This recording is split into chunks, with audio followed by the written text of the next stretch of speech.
Welcome to the first external text talk of the year. My name is Alice from the University Recruitment Team. I'm a senior analyst, and today I will be your host. We have special guest from Amity Solutions. Please help me welcome Kun Ong Wachiravit Modecrua, Chief Technology Officer, and Lionel Chin, Managing Director at Amity Solutions. Well, where all two of them will be sharing how GPT is helping with work and how do they use it in the company or in their daily life. So yeah, please help me giving up to both of the speakers.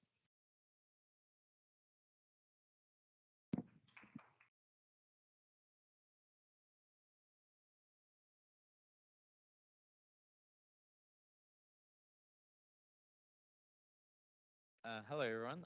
While we set up the deck, nice to meet everyone.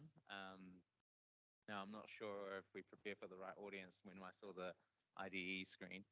Um, Definitely, to be very transparent, I wouldn't say we're the experts, right? But we've definitely been working a lot on the OpenAI language model a lot to really look at help other enterprises to really accelerate the use of these models, right? Especially in the tech community, right? I think all our developers do use it. Some of the demonstrations today around helping us with code development, that's very common. We see that with all our engineers.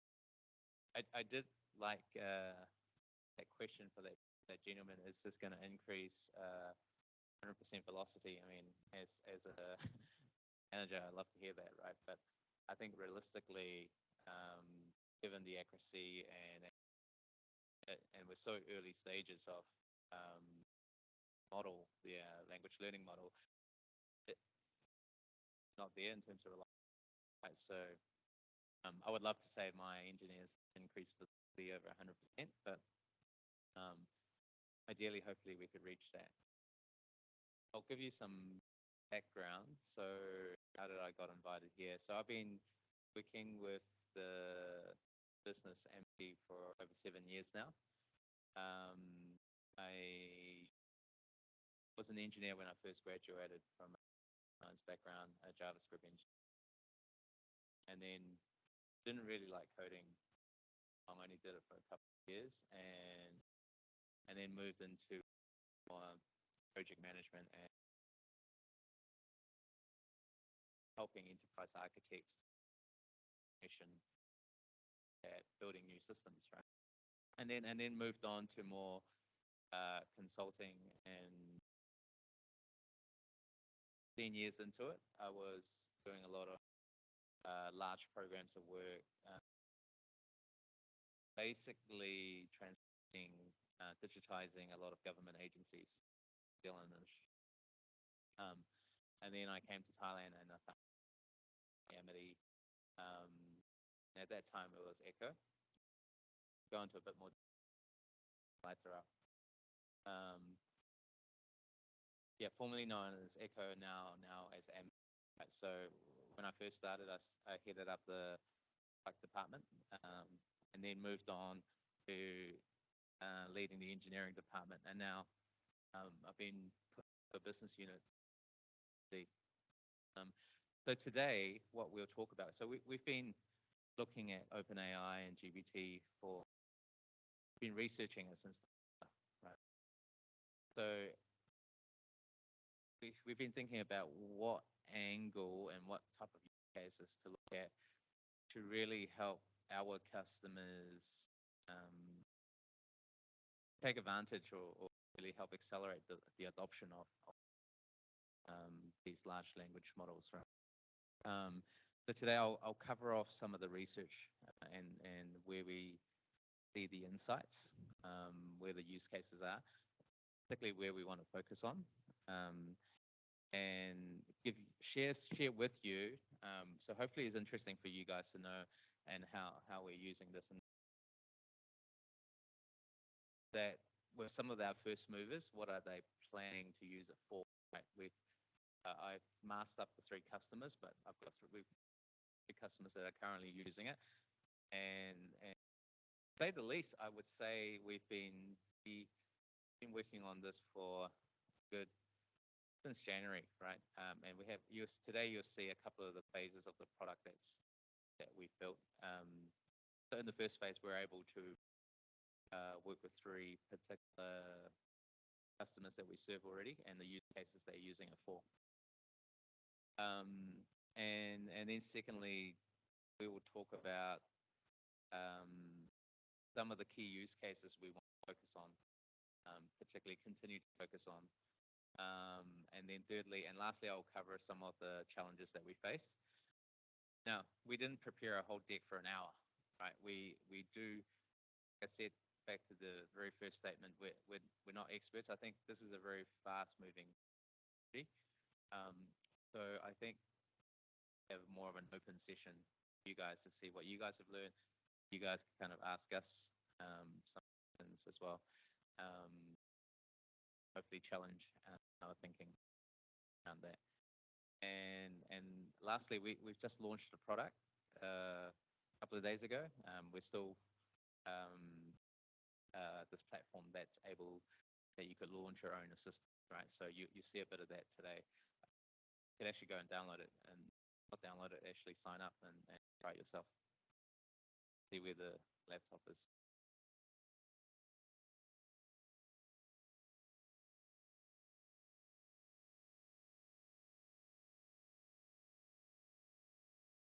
You want to introduce yourself?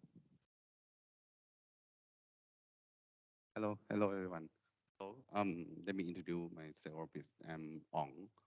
I'm Wachiravit Modecrua. I'm CTO at Amity Solutions. So Lionel talk about the solution that we do, how we do at Amity, right? So my part is about is focused on the technology side, right? And let's say right now our customer, right? Our customer is enterprise based on various industry, for example, on insurance or banking. So after ChatGPT come, they also looking for the solution to utilize the GPT to help the business growth or business use case. So today I will let's say I will introduce you a bit about our new product line because it's extend from the previous product that we have. We have the chatbot product for enterprise, right? And our enterprise looking for the GPT utilization. So we are extend the chatbot a bit, and after we extend a bit, we found maybe the GPT has come beyond the just chatbot. So that's why we introduced our new product called ASAP, right? This product will focus only to utilize the ChatGPT technology. And you will see the demo of product today. And also, this is the good side, right? We also have some challenge that after we working with the ChatGPT, and I will show you as well the challenge that we found and also some mitigation technique. Yeah. Okay. Right, let's get started. So yeah, I think we will speak for about 30 minutes, right? Or maybe 40 minutes. What I really want to do, the first part is probably some boring stuff around a bit about our company, so give you text, and then go on, like I said, into some of the business background, and then lead on to some of the challenges, technical challenges that we face today when we meet with the business, and you could hear about that, and then how we're dealing with it from a technical standpoint. Next slide. So yeah, we've been a company since 2012, Amity, originally named as Echo, right? So we've got about 230 to 250 employees around the globe. Our product and engineering department is close to 110 people right now, and we're predominantly based in Bangkok. We do have another office in Milan where some of our tech evangelists and engineers are positioned. But a large part of our product and engineering is based in Bangkok. And I would say we have about 33 nationalities So predominantly is an English speaking company, but at the same time, I've been trying to really upskill my Thai around that. Next slide.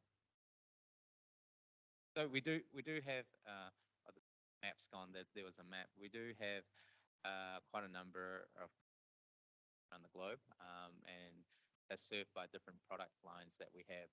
And you can see some of the that are around Thai serving, and predominantly where some of the GPT first movers are.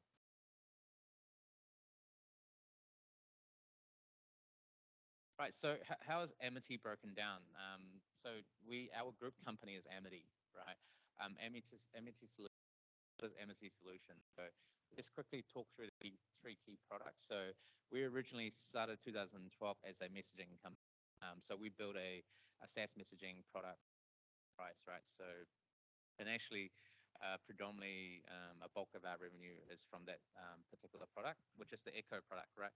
So it's like your any SaaS messaging product like WhatsApp or Line, but geared towards enterprise. And with that product, we have a number of products like code workflow management,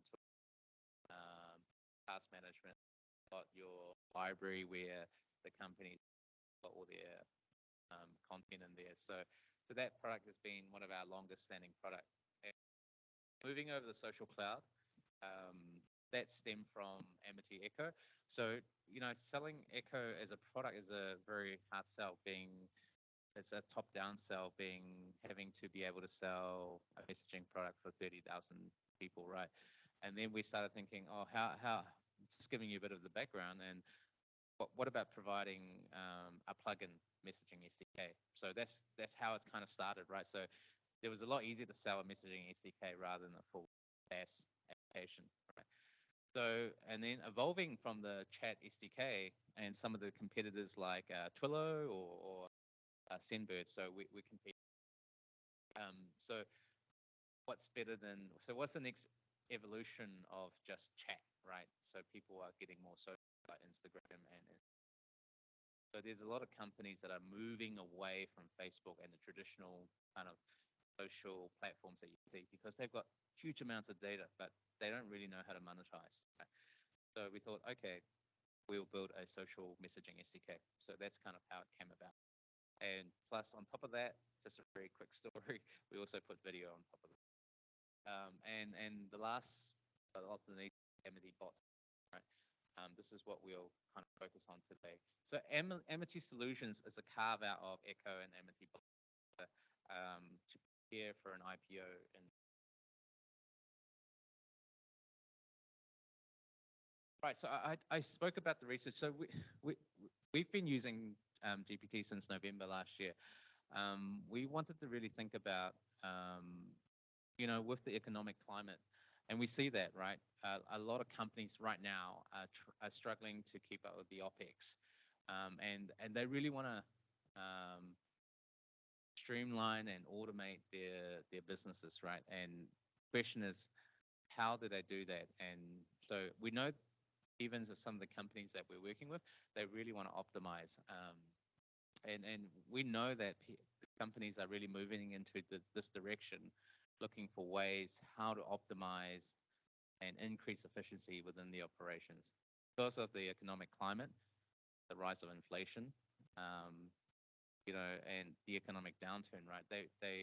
The profit margins are low. So, and these are the sorts of questions we face. So we based on the research, we are going into the businesses, leveraging off this types of conversations to then give us the opportunity to talk about how GPT could really help streamline and help the efficiencies for their business. Like we also found that, like a lot of the businesses that are thinking about this, right, they really think that 50% of most jobs, let's say 60% of jobs, could be automated, right? So I think we just had really one great use case, right? So if the engineers could increase their velocity by 50%, say, right, from your 100 engineers, that means your total tech stack could be monitored or managed or maintained, or the same product of development by 50 people, right, instead of 100. So that's phenomenal, right? So, um, but I think we're not there yet. that's the marginal, that is the sort of gains that you can get by deploying GPT right. But obviously with challenges, right? And we've hit those challenges right now with some of the businesses that we're gonna go into. So really thinking about the top use cases, right? And thinking of a way in to pitch this product to our customers, right? We think of two particular use cases, but this is not so narrow, right? Really, we're thinking about, business and service operation when it comes to use of the GPT platform. So, and like I said, 70 or 80% of our customers are enterprise-based. Okay, we have banks, we have government sectors, and we have large conglomerates, right? So they all want to operate, streamline, and optimize the operation. So one of the things that the GPT can do really well is in the customer service space, right? So in our lab and in our research, we're doing a lot of work around how to provide an assistant or a bot that would help increase the productivity of a customer service agent, right? And we know that already, even traditional bots, we see the traditional NLP bots and the traditional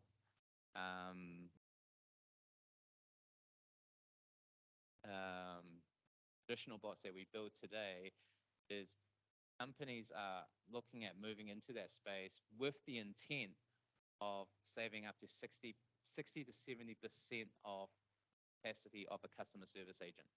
Okay? So now with GPT, really we're thinking about how do we actually accelerate this trend. So one of the core use cases we've been thinking about is, this is the first wave of what we've been building. And you'll see later today on, we'll present a little bit more. Is first that how do we integrate, build a bot that is able to use the language learning model plus with the content of the organization. Could ask some questions later how we do that. So if we thinking about the reason why we found that there a lot of repetition, a lot of time wasting for any profession is looking for the information. And I'll give you a very simple example. Your user journey as a search engine like Google, right? Probably take you 4 to 5 steps, maybe 6 steps to narrow down the information that you get, right? And then think about that in the context of an enterprise, looking for some information about the policy on annual leave, right? Instead, you could ask a very simple question to a chat interface and you could get the answer straight away, right? And I think that's what Bing Search is going to, right? They're able to aggregate that information to you right on the spot.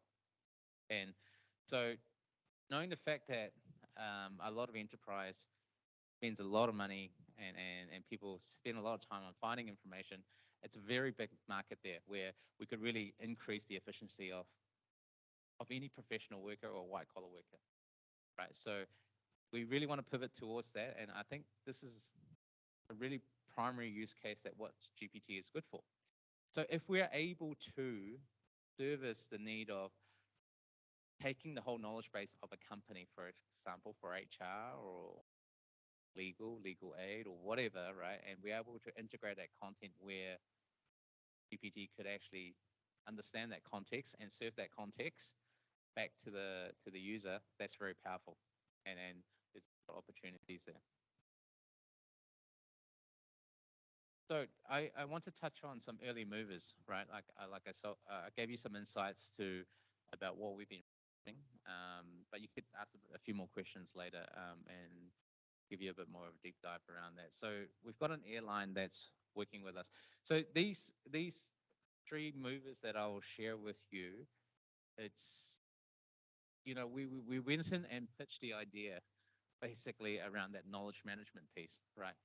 And these companies were very not conservative at all. They actually they really want to move on. They want to be the first movers. They wanted to be in the spotlight with our company. And what that kind of tells me is that I think these companies are reaching out to really thinking about how to optimize their OPEX, right? Like I said before earlier on, based on the research. And they want to increase the efficiency and maybe reduce man count, right, on some of the most inefficient types of jobs that are in there. So in the airline, right? So they really want an assistant to be able to, serve a customer on the specific routes of flights, right? Like for example, what is the quickest way to get to China, for example? What is the best flight route? And right now, they're getting a lot. They're getting at least over more than 200 or 300 queries a day where a customer calls up. Can you explain to me where the best flight route is to China? Right. Not to China, maybe to another country. So they came and said, can you automate this for us, right? Using your technology. I said, yeah, we can, right? But I'll go into some of the challenges that we do face. And so they want to give the end user a much greater experience to asking about information that the knowledge that's already there and does not need to be repeated by a human, right? And secondly, they also want to help the context staff to be more efficient. Secondly, we have an insurance company that we're dealing with, so that we're currently building this product for them now. It's also and insurance is probably one of the most complex products or variation of different many products out there. So they basically want the entire knowledge base, right, loaded the content loaded into this into our architecture, into our system, to be able to serve the context for the bot, the GPT bot. And last, so we have a hospitality company in the US. They just reach out to me, and I'm very good, have a good relationship with the CTO there.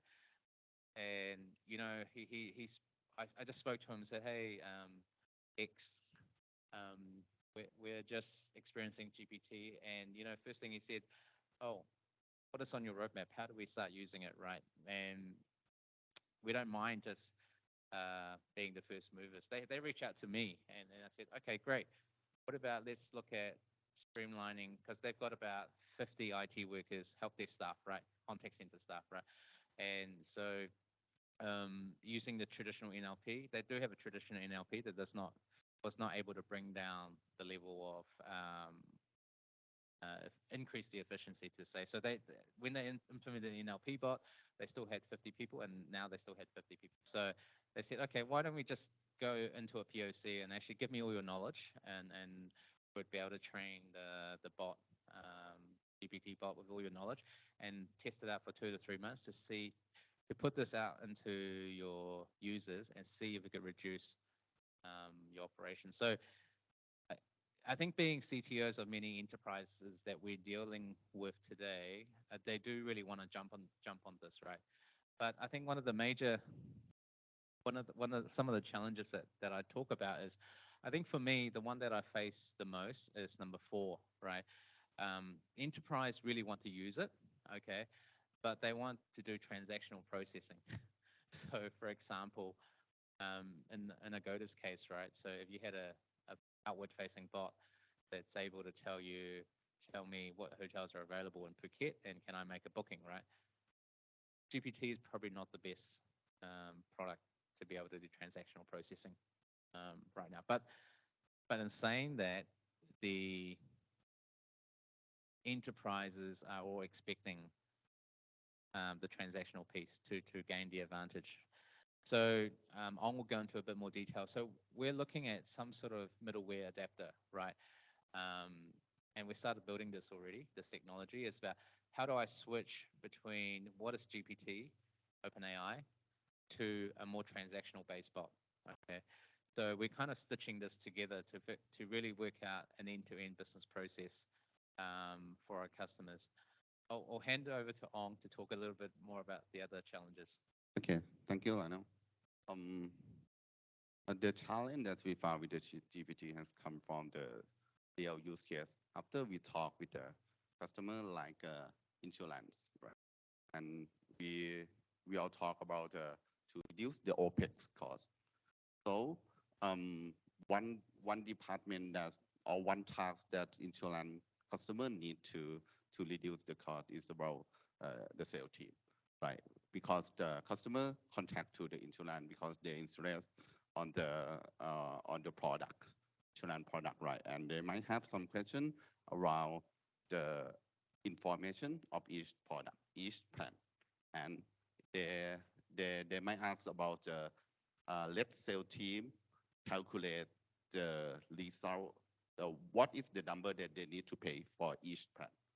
With this one, um, we can leverage the GPT to help us on this use case, right?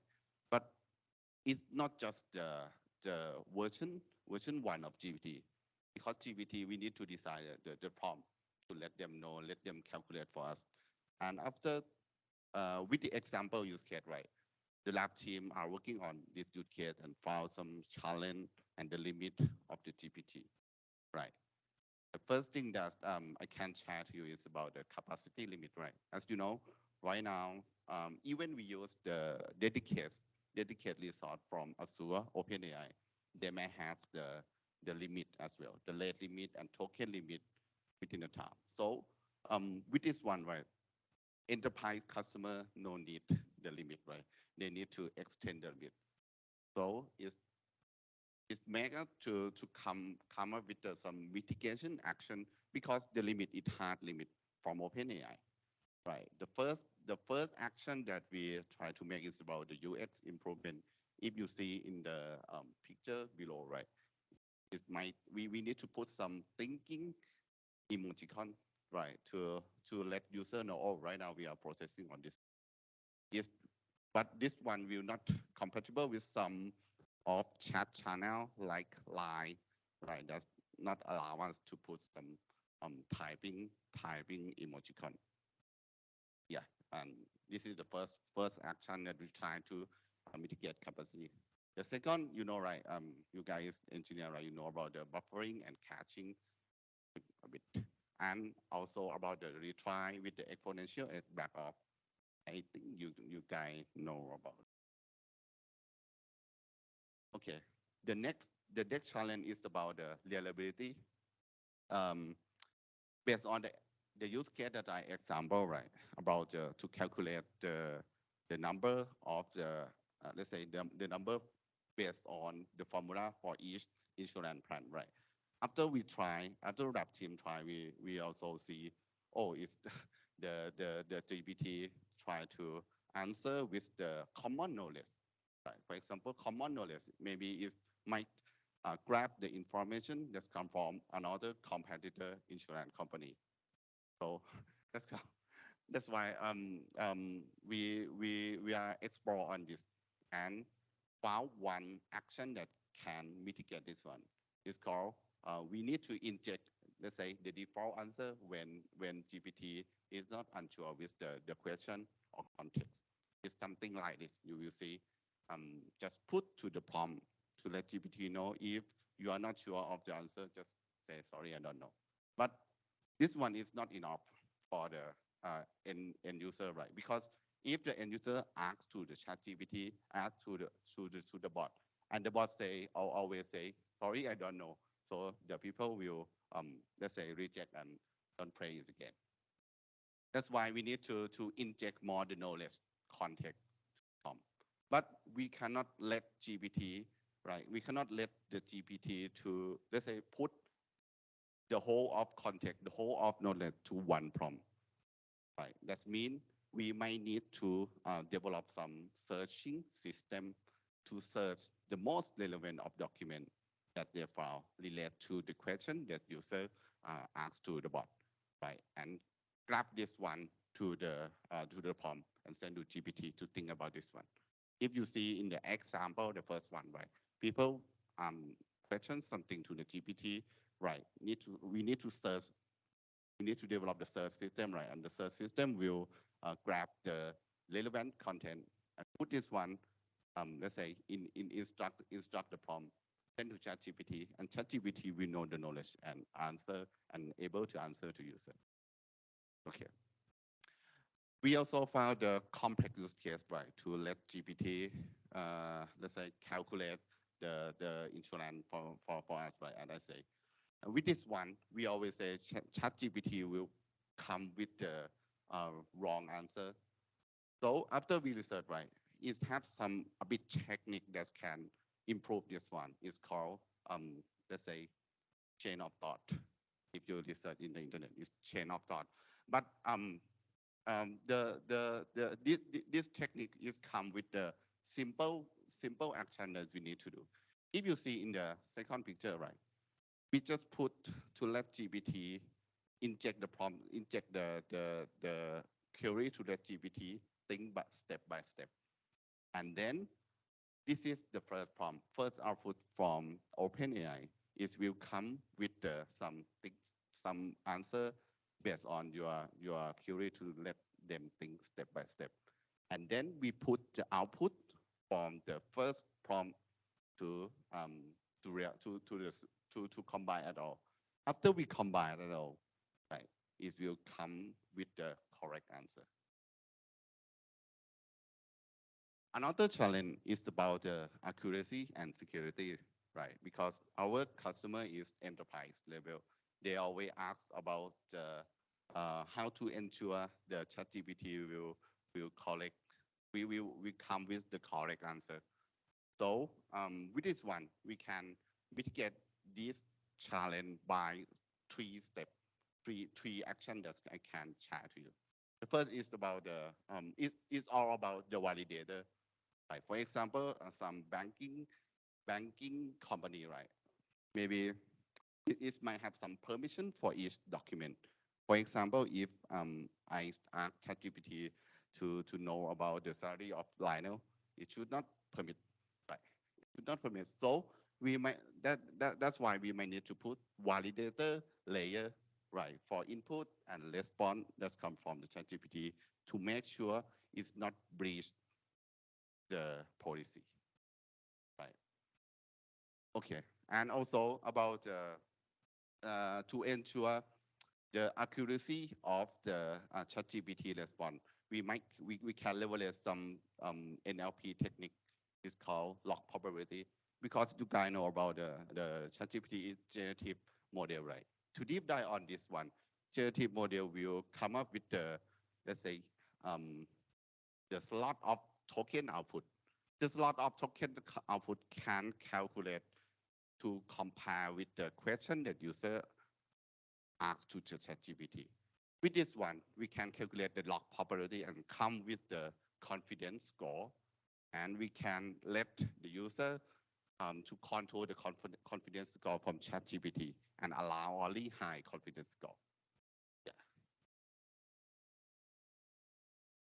The last challenge that we found and can share to you right now is about the thing that Lionel say is about the GPT and we need to press the GPT to answer with the transactional base. For example, we have the chatbot for some banking company that allow user or employee to inquiry about the balance of account. Right. With this one, ChatGPT will don't know with this use case, right? ChatGPT cannot serve because ChatGPT cannot connect to another external system, and we will not allow ChatGPT to connect as well, right? So with this one, the basic technique is about we need to put the rule-based chatbot in front of the ChatGPT and forward only the inquiry or the question or the action to that's suitable to GPT to let GPT handle on this one. You will see in this architecture, right? Three main steps is forward, and then rule-based chatbot will observe the response that come from GPT, right? If the response is, let's say, is correct to the rule, it's just answer or call to another API system what they want. Right. For example, you will see this one, right? This one is some use case that we developed for internal employee on some banking company. They asked about they need some GPT to extract, right? To extract the employee survey system and put this one to another external API system. So with this one, right, we just decide the prompt to let GPT. After ChatGPT know the whole context, right, need to respond with the JSON format. And with this one, we can extract, right, the rule-based chatbot can extract with this format and do another task that they want to do. Yeah. So I think that wraps up our presentation. But like I said, so cover this, right? And then we go on to the first wave of this technology that we, right, this platform that we built, we have to serve it with service engineering, go in there and understand the use cases, and then get their set of knowledge to train their bot and to build particular prompts. The prompt engineering is very important. So and so the lead time and also this get this up and running, it does take some time. So over the last 3 months, we how do we optimize this use case to allow engineers within organizations their own knowledge GPT bots, right? Okay. So this in mind, right? We're thinking three simple, right? So a prompt could be very easy or could be very hard. Obviously, we do know good prompt engineering could do different techniques within the prompt engine give you a very good outcome that you get. Second one is, so we had to upload a lot of data and train it and chunk it. So how do we democratize that and allow ourselves? Number three, straight away and test stuff. Now, there's obviously a lot of technology in this, right? Platform for the last couple of months. Thanks. So I want you to try it out. It's a create your platform. Go and download it, and then you guys could try it out. I think you guys have got my email. We've just launched this. Go on there, upload your own, play around with it, and send me some feedback or send off feedback. We're very excited. So it's very early. We're gonna launch globally probably this analytics and haven't done that yet, so don't have that many signups. But so yeah, I think guys, engineers here, like that would be very good. So sorry for the embarrassing plug here, but great if you guys. yeah. Also for the bug, we are welcome to. Yeah. The feedback from you. Okay, cool. That kind of wraps up our deck. Like I said, I purposely plan not to bore you with 1,000 slides like a lecture because I would bore myself. So please, and hopefully we stitch together a bit of a story that to give you an idea how we're using GPT and how we're serving our customers. You could ask very technical questions, or you could ask some business questions. Yeah, we've got 20 minutes. Be a bit more interactive for you guys.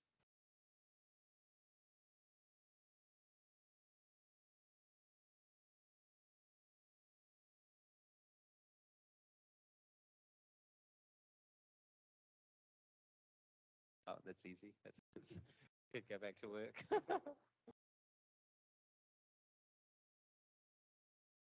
Right. Okay. I think the audience want to go back to work as well. Yeah, yeah. I think the audience wants to, or maybe you want to have lunch, right? Yeah. Okay, but I think if you don't have any questions now, just I think you guys have got my email. Okay, very lucky. Is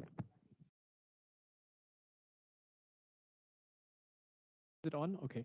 Are you thinking about to train your own models maybe now? Because they're very specialized what you're doing.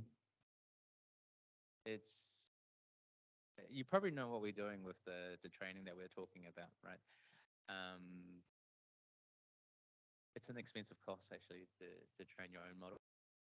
We in our product, so I'm quite focused on the product now. Question for me is that's a great question.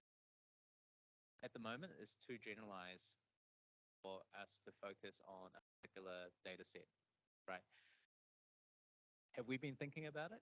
Yes, we have. So, for example, can we say, for example, if we're thinking that we're good at customer service knowledge, right? And the question, do we want to train that model? Yes, we probably want to do, and that requires a lot more appeal, generalization wise, to be able to sell to a lot more customers. Okay? Customer service is definitely one of the cases that we're thinking about. Um, so, but the tricky thing is, we're able to reduce 50% off the Q&A, right? Business can kind of do that already, but and can we increase that 50 or 60 or 70% even higher to be able to take on some transactions? So the middleware that we're talking about, being able to switch over to a rule-based bot, right? If we stitch the journey between GPT transaction very seamlessly, I think it'll be a very sexy product. You want to add anything? Yeah. Actually, we have some customer for specialized use cases want to train their own model as well, and we are working on this one as well. And the also challenge that we found is about the data that they provide us quite limit. Yeah, and yeah, we are working on this.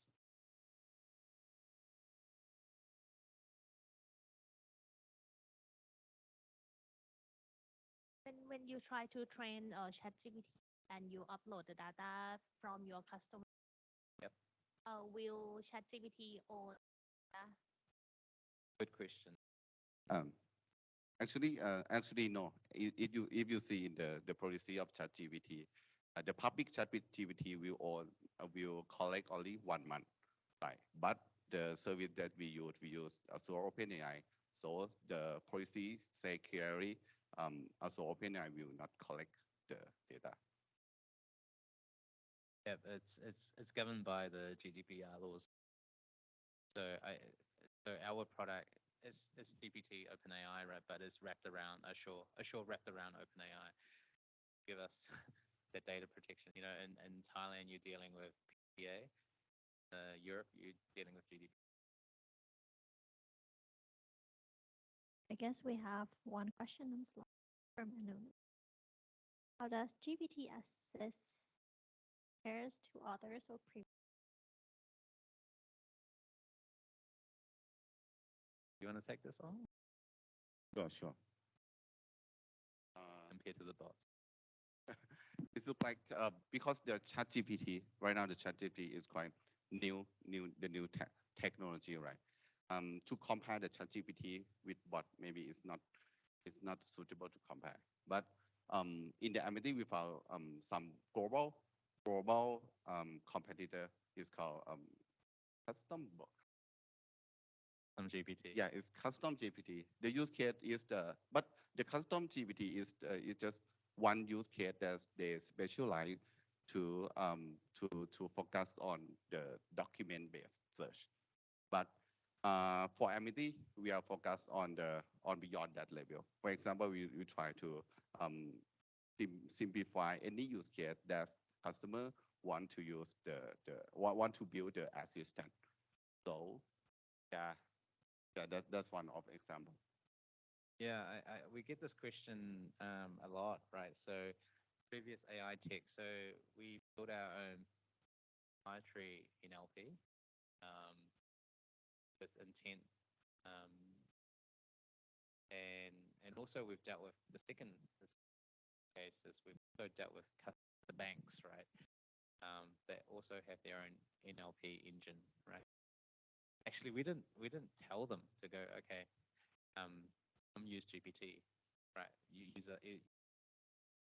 Actually, what they said, and also what we found at the same time, it was very kind of interesting. They said, our NLP is not that accurate. There is still a point of failure, and the accuracy is still high. But whereas if we are able to train your own data set with language learning model, the accuracy is much higher and it's able to interpret the context from the question, the input that from the user. So that's why we're moving into kind of adaptive this middleware layer, right? I think there's a lot in the research already. I think there was an article that um, is future is not just about GPT 3.5 or 3.4. And you dynamically switch between models based on the types of prompts that you're asking the GPT. Now, there's some insights to what they're doing in iOS, right? So we're doing it at the level of switching between the model and the rule-based engine. So the question is, can we get the middleware layer right and switch between transactional based or even different language learning models? You guys should be able to find that learning around there. And I think that's a question I can't answer too much.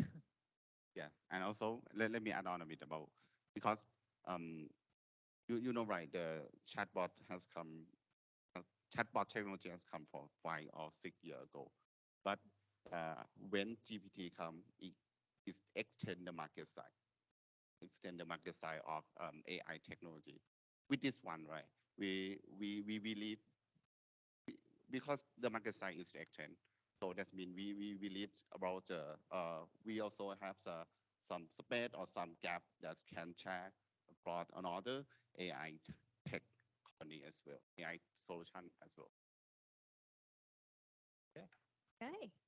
I guess that's all of the questions that we have. So thank you very much, Gunong and Lionel from Amity Solutions for joining us today at Agoda. Thank you very much.